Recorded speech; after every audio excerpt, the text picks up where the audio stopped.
Teman-teman, kadang kita berpikir bahwa kesuksesan diukur dari pencapaian yang kita miliki.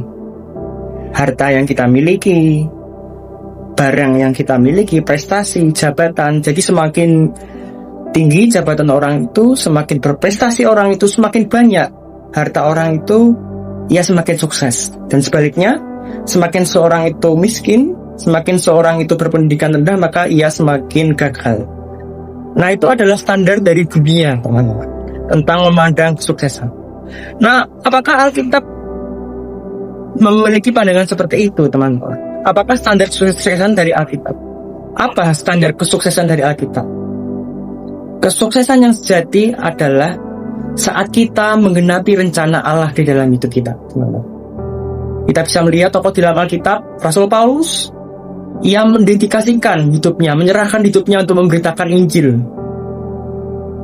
Ia bahkan sampai rela dianiaya di penjara. Apakah dia sukses, teman-teman? Ya, dalam pandangan Allah dia sukses karena dia menggenapi rencana Allah dalam hidupnya sebagai pemberita Injil. Tuhan kita Yesus Kristus, ia hidup berpindah-pindah, mengajar orang banyak, mengusir setan, ya, dan akhirnya mati di kayu salib untuk menggenapi rencana Allah. Dan Yesus sukses. Yesus mencapai keberhasilan yang sejati karena ia menggenapi rencana Allah Bapa dalam hidupnya untuk menyelamatkan umat manusia.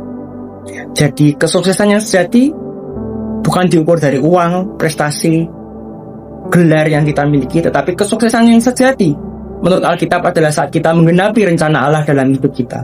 Seperti tertulis dalam Filipi 3:14 berkata bahwa aku berlari-lari menuju panggilan surgawi yang telah diberikan Allah kepada.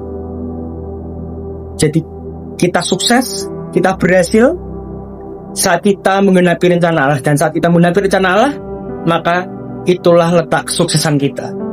Disitulah kita menyenangkan hati Tuhan. Dan menjadi pertanyaan bagi kita, apakah kita sudah meraih kesuksesan yang sejati itu? Apakah kita sudah meraih keberhasilan yang sejati itu? Atau kita masih terjebak di dalam kesuksesan duniawi? Dan kitalah yang tahu jawabannya.